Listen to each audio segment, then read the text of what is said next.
بنابه خدای رحمان و رحیم حمد و پسندان جو خدا ربه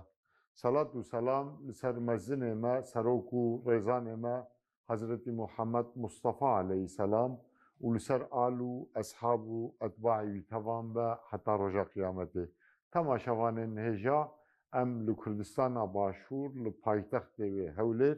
ام میوانه که حجی کریم بحری عبدالله برادوسن که حجی کریم جیگر سروک یکیتیا پارلمان کردستان هلکوی دیجی جی پیشکشو سروک میرکتیا برادوستایه ایرو انشالله در حق عشیر دنوا کردادا تیچمانه قیمت عشیر و میرکتی باندورا و تاثیر آوید سرگل کرد نخواستم لسر کردستان باشور چیه دوی واریده بکک حجی را امی هفپیوینه بکر که حجی من بخیر هاتنا سلامت من هر بجید خوش بخواه سلامت من خوش بخواه شخوا تماشاوان ما د برنامه بریاوجی مبارا ساز کربو جو برنامه ود ناسا ما کرتاهی دیسا هنکاری بناو و پاشناو خو پیشکش بکن بله نایم من کریم بحری عبدالله برادوست از پارێزەرم هەموو بێژنە ئەوقات بڵێ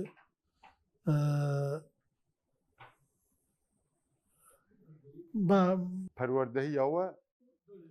لکووە دەست پێ کرد پەروەردەهی یا پارێزەریە من لە هەولێرە خوێندیە من لە مووسڵ خوێندیە من لە ڕوانزێ خوێندیە ئەوە خەڵخینا جێر من پشتێکی حقوق من کولیە بەغدایە من تاو کردە کولی بەێ بەغدایە ئیدی پشتی ساڵ 1970 وەکی کولی حقوق من خلاص کرد من پارێزەراتی کردیا هەتا ئیرۆ یعنی ساڵە 1970 ئەودەم کوردستان نەخواستار بوو دەولەتە عێراقێدا و پارێزەری دەکرد ئێستاژی بەردەوامە هون پرتوکێوە یێوە نویساندنە هەنە یێ جەنابێەوە ینی دواری حقوقێدا دواری مافی ئینسانادا من مقالات تشت كتاب من بلاو كردينەوە وەختی خۆ ڕۆژنامە و گۆڤارەدا بەس کوڕاسەک پرتوکێ کچکە من هەیە لەسە چۆنەتا نووسینەوە دەستورە عێراقی وەختی خۆی ئەم وەکو شاندێک بووین لە هەرێما کوردستانی ساڵە 2005 ئەم چۆنە بەغدایە بۆ نووسینەوە دەستورە عێراقی گەل کاک مەسعود نزیکەی 50 و چەند ڕۆژ ئەم لە بەغدایە بووین ئەلبەتە مام جەلال ڕەحمەتا خودی لێ بیتن سەر و کۆمار بوو مە لێرێ گەل برایەت عەرەب گەل لایەنی دیکە ئەمما ئەو دەستورە عێراقی مە پێکینا من نووسیەوە من كراس يعني قانون اساسي مجرد بيجي انا يا صاب تركي بيجي اساسي عراقي من بارتوك لسا تشونيتيان سيكدا قانون اساسي عراقي تشاوا سيبو تشاوا كر من كراس اقدر كردستاني هون شون بوي او از تنين بوم البته يديغشي هبون بل امن قال وشان بون قال شان دي كاك مسعود شون بو وبغداد او بيشنياريه وي نويساندن خصنا قانون اساسي او تشتد ما لويري البته ما غرفك هبو هي غرفه انسان شخصيه قانوني ام قانوني بون ام غرفك دانشتبون كوبونويت كاك مسعود ومام جلال قد اطراف عربي سني وشيعي اللي غرفك دي كبون البت ما او تشتي بو مصلحه تامه بو دينا بان بريس بما كربانو مجي جوان رانو سيباو جوان راشاند هو يه بوي كردايا بوي كردو عرب وتركمنا يه هميا هم بو هميا بس اما اويل استفاده ما بو اويل استفاده وهر كسي الاستفاده خو الشعاش بو خو هبو مطبخي خو هبو سناجي هبو مجي وكو كرة مجي هو مش خوزو حزبون جوان وەکیلیە دوێ من کوڕاستێک من دەسەوێ ئەو فترە ئەم کێ بوون و کێ نەبوون گوتم زمانێک دێدا هەیە ئەوە دێ بزربی کەس زانێکەوە بلاوە وەکو تاریخ ببینە دیارە لووریا مقالێ وەژی هەیە مەسەلا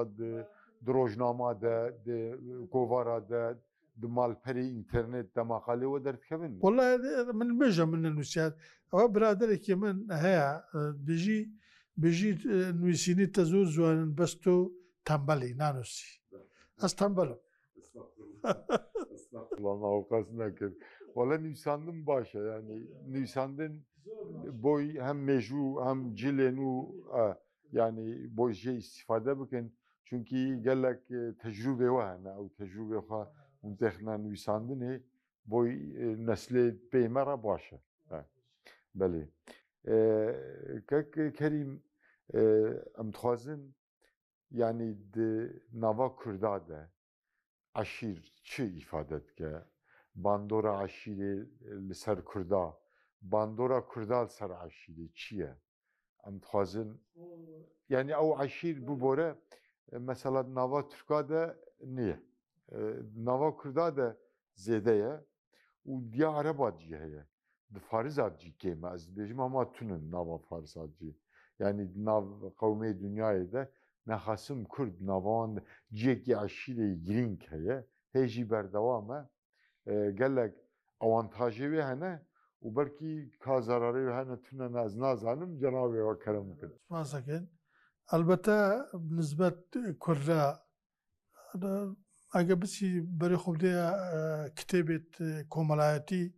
ئەوی دەچوینە مەسەرەن لوان ئەوێت زەمانە کە دەرکردینە یەک لوان ئیبن خەلدوون بووە باس لە چێبوونە عەشیرەتا و کۆمەلگا و طەبیعەتی کۆمەلگا و چاوە پێشکەوتینە چاوە ژیان و بەرخۆردکردینە هەموو تێدایە ئەوی توێنێدا هاتێ طەبیعی عەشیر لە خێزان لە ماڵێکێ لە بنەماڵێکێ چێ بووە لە بیدایەتەوە لە بنەماڵێکێ چێ بووە چەند کەس دێ پەیدامەدە دوێ هەز زۆر بوونە ئەوانە یا عەشیر لەسەر دوو ئەساسا چێ بوو یا ئەوەتە هەموو خوێنایەکن یەک خوێن و یەک باب و یەک ئەوەنە زۆر بووینە زەحف بووینەوە بووینەوە بۆ ئەوەی ژیانە خۆ بەردەوام ئیدامە بکەن ژیان سەردەما وەختی خۆی بە تایبەتی لە کوردستانê ژیان زۆر گران بووە زۆر قاسی بووە پێویست پێ بووە و خەڵکێکی زۆر تابی هەموو پێکوە شۆڵ بکەم بۆی بتوان ئیدامە حیاتا خۆ بدەن ئەوە یەک سەبەبا بووە کە عەشیر لە کوردستانê زۆر بوونە و سەبەبی دوێ ئەوەیە مەسەرەن منطقێت کوردستانی ناو چیا و چۆل و ئەوانە بووینە ڕێکوبان وەکو لۆکە نەبووە لۆکەژی ڕێکوبان وەکو پێویست یعنی نینە هات و چۆ بۆی کردو ئەوە ناو نەهاڵادا و ناو دۆڵا و ناو ئەووادا ژیاینە و کۆچەر و کۆچەرش بوونە کوردستان و گەرمیان کردینە ئەوانە پێویستیان پێ بووە خەڵکە کە بن پێکەوە هەموو یەکگەر بن بەرژەوەندیەتوان یەک بن یەکگەر بن پێکەوەش بژین ئەوانە عەشیرە طەبیعی چێکردنە و طبیعی لە هەندە ڕووە هەندێک عەشیرەت درەندە بوونە دڕ بوونە هەموو غەزەوات بووینە شەڕ و شۆڕێک دیکن تاڵانێک دیریکردنە ماڵ و ئەوەیەک دیری بردینە ئەوە ئیشا چووکەت مەدەنیەت نەبووە شۆڕە عەشیرەتە ئەوە بووە دوژمنکاری و هەجومی سەر یەکدری و یەکدری ئەوە بکە و ئەوە هوردە هوردەوە لێ هاتێنوکە ئەو عەشیرەتێتمە منطقە سەکنین پشتی ئەوەی و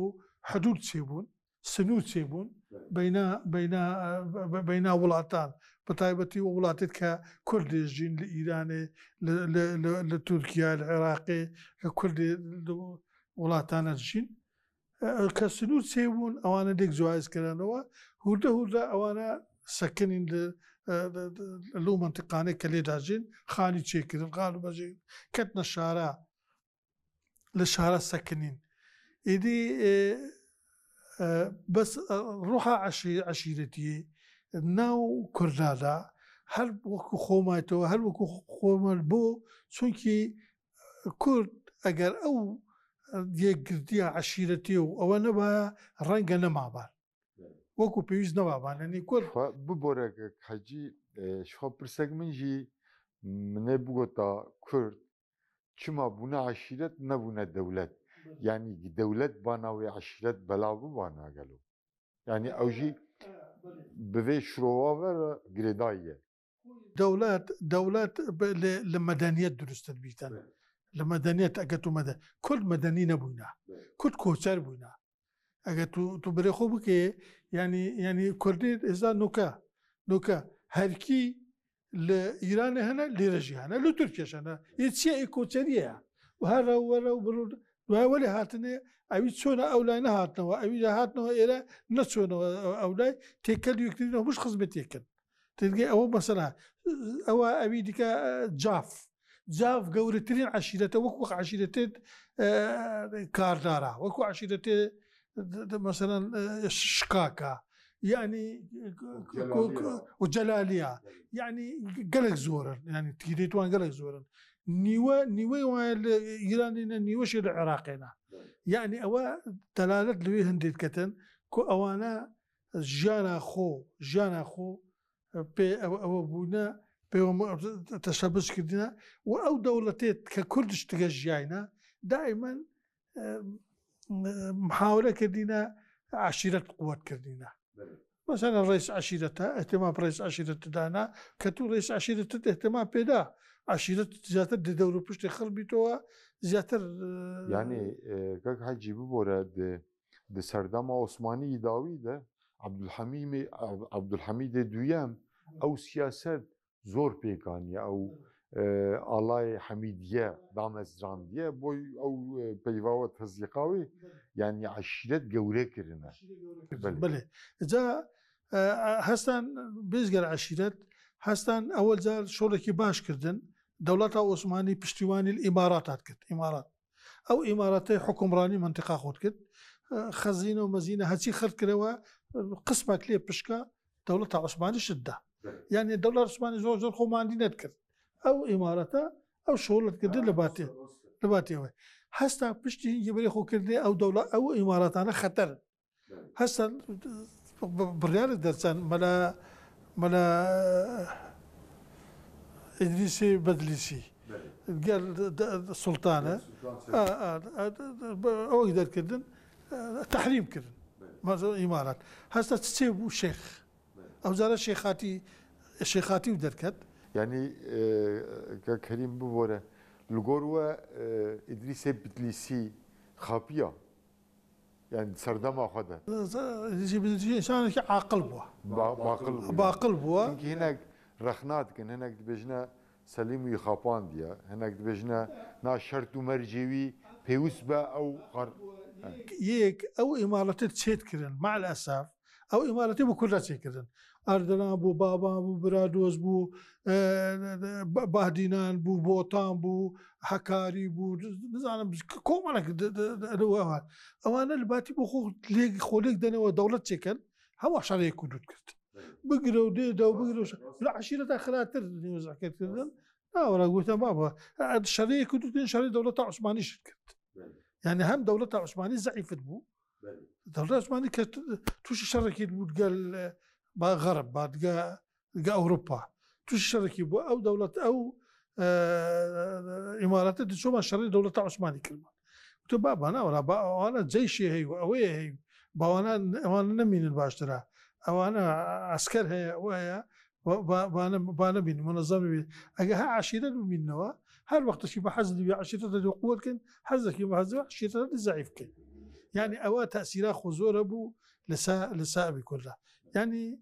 خوي طبيعة الجغرافية كردستاني هي سببك وطبيعتي أوشا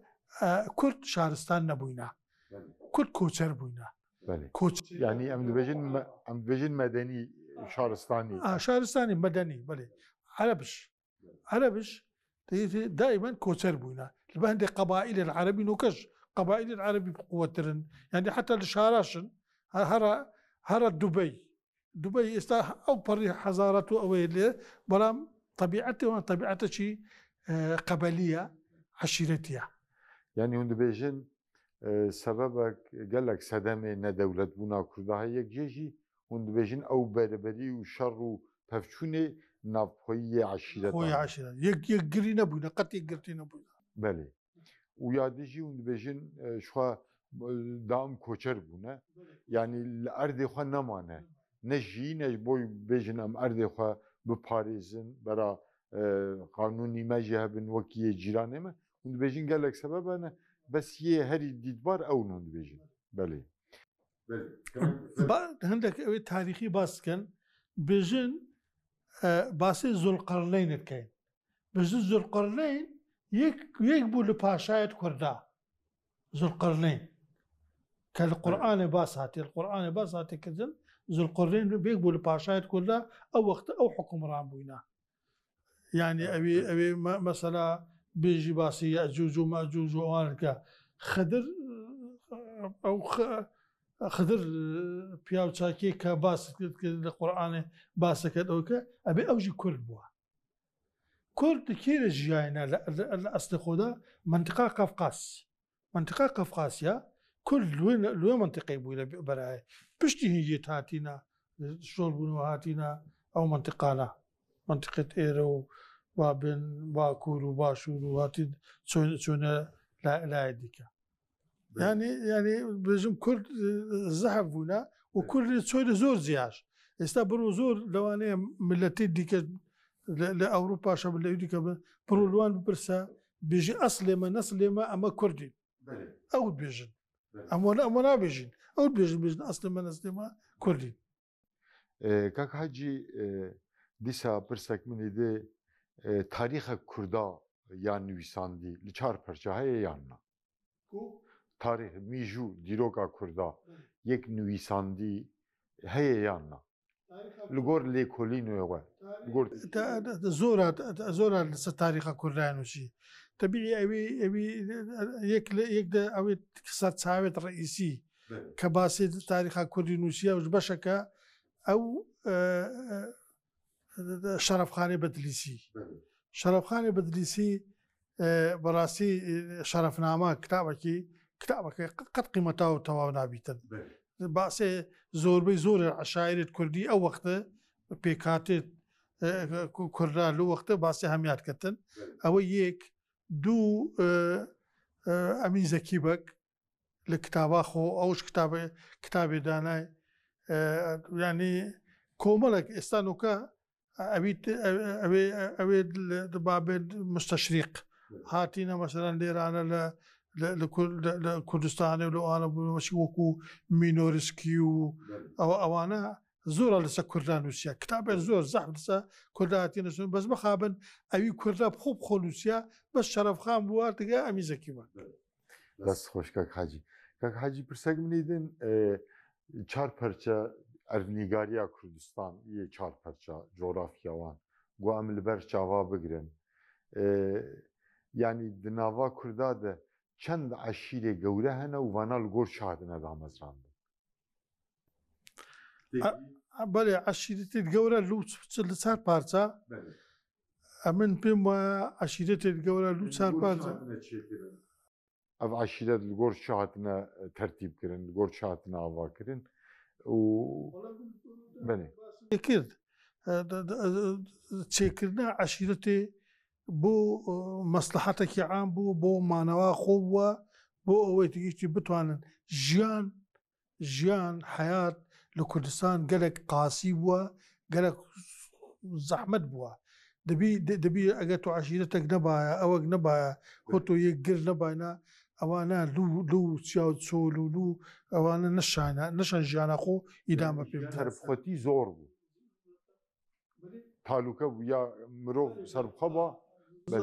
يعني زحمت منسوب عشيرة بس كعشيرة ابو او طبيعة عشيرة سيستمي خود هبو سيستمي عشائري خو كبرد برد دشابان اموري خو ما برجوانديو مصلحتي خو يا عشيرة خو دشابان برد برد يعني ولا عشيرتي تقولاش أبي وكباسم كد لو عشيرتي كقولا زور بناو بانجن يه مثلا الجور تجربة ومثلا يه أمبيجن باشور أمبيجن ميلكتيا برودستانه مثلا برزانه يدنه یه گەورە چار پەرچادەی ئەلگۆر لێ کۆلینەوە ئەمن پێم وایە لە باشوور بڵێ لە باشوور لە جاف گەورەترین عشیرەتانە لە باکوورش شکاک و جەلالی يعني شكاك عيلي كاردارا شرفايا مرزكينا نزانم تيتانا تيكر او همو شكاكن دعاء باشي كوسرية هاتا همو يدبو كوسر هاتينا ومنطقة شوية حتى شوية لا روج اواجي يعني او عشيرانا همو الويري هاتينا ليك بلاو بوينا شي بوينا ڕۆژهڵات کیانە ناوا کوردادا عشیرەوان ڕۆژهەڵات ئەستا بۆ جەنابێژە بێزیادوان هەرکیش عشیرەتێکی زۆر مەزنە هەر عشیرەتێکە هەر ئێستا چل گوندێ عشیرەتە هەرکی بنزێ ئێستا لە چەرچەلێ لای چەرچەلێ و ئەرک و بێداوە تێکێکی لەوێرێ هەرکی هەنا بەڵێ هەرکی خۆشناوش هەنە بەس خۆشناو گەورەیە بس هندي او عشيرتانا نيا وعشيرتانا يكزار زخما مثلا هركي بلو لو كا سوز بتي ايران روشاراتي ترقور ومرقور تقريبا اتوانب بهم هم هرجينا دقش دشتبيل سي منطقي زور بهم او سي منطقه هم تزور بزوري هركينا البته اوي ديكا عشيرتي ديك تيكلن كمان تيكلن ليرة لكردستان إيرش تيجي لبادينا وهركي بادينا وهركي السوراننا يعني هيكي قولوا أبي خوي هي وريوشين وكوستان خوها بون فيشا كوتشري بون إنه كوانا معه أو كوتشري وشتانا عشيرتي لا روش هلات مكريان بلباس قورترين عشيرته بلباس شكو بلباس مامشن منقورن فدراسيونا مامشن منقورن زازانا اويدي كان منقورن يعني اوانا هما اوينا بيران اوانا همو بلباسش مكرينا يعني اگر تدشي بيش شنو لغدا بيرانشار سرداشت مهابات سقز بوكار اوان سنندج دروي وانا اوانا همو مكرينا يعني زورن ابي واز زحفن روشال بل ما تخيل هذا الشيء بس خوش كاك حاجي بوي چاندا كردي اس برسبوغم بوي به محافظه كرن چار پرچا peşniyarı o şey. Havcayı bir şey çanda kurdi kültüravi. Çünkü değiş birkirin nüvisek jituna ya. بالنسبة çanda kurdi bırak zgelek zahmeti كتر يعني ثقافة قصد ثقافته ونينا فرهنگ البته مثلا نبونا یک رينوس شخم ne perspektif فرهنگك ناون تنيا مثلا يه باكور ام ديناكين يه باكور اتو بالباكور بلاتيني دوسيتن لباشور بيتي عربي نوزيتن روشهلا بيتي فارسي نوزيتن يدي فارسي وعربي ولا ويكا ابيوان بس او نبونا اويك دو زمانك يقدرتو منينا yani ye navend ye ortak hamdi bejin mesela az minak bilim kak hacı bu borun mesela le Türkiye İstanbul'e navende boy hamu Türka esas eve kıyas eve ama ما هي كردايا هي استا دو لهجة كردای هەیە ئەگەر بێت و ئەو دوو لە هەزانە احتیمال بکەنە سەر احتیمال بکەنە سەر مکری و بۆتان مکری وە ئەساس ئەو دوانە مکری و بۆتان خۆلێک دەن زمانی کوردی پقت هەمووات گریتەوە ئیدی ئەوە دەبیتە ئەساس یەک لە هەزاتە دیکە نەمشکیلەنە بەس مخابن کوردا خەما هەندێ نەخاریە ئەوش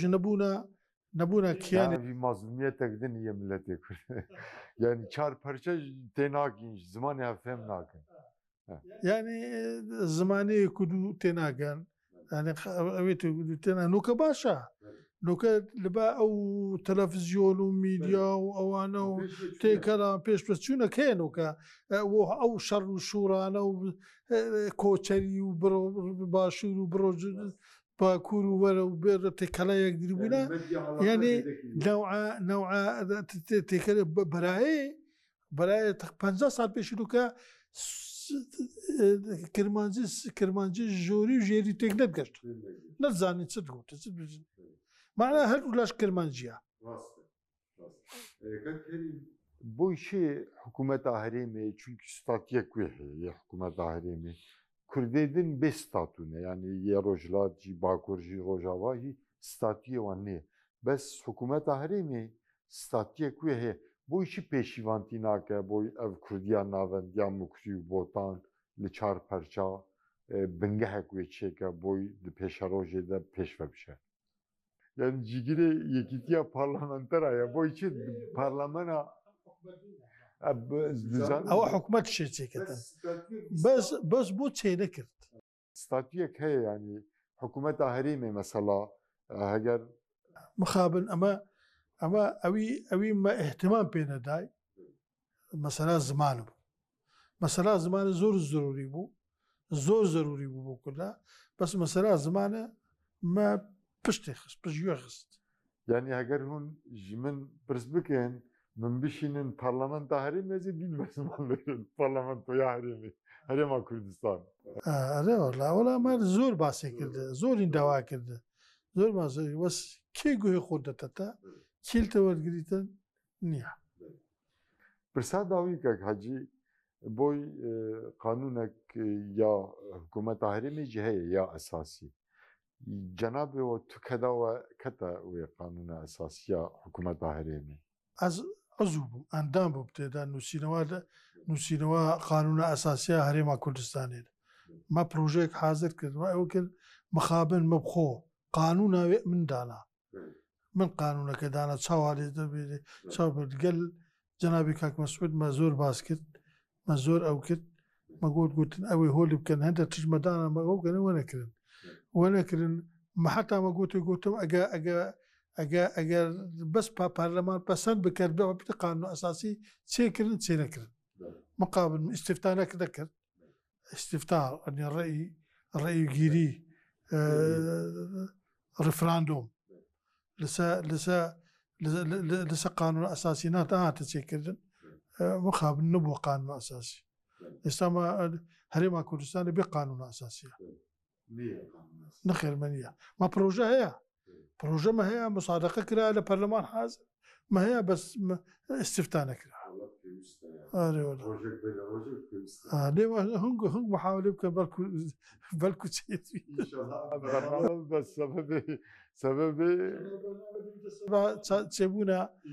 چێبوونە وێ قانونی قانون ئینشاءڵڵا کە کەریم زۆر سپاس بۆی جەنابێەوە بۆی هەموو برا دۆست و هەموو تەماشەوانên ser şaşa me temaşe dike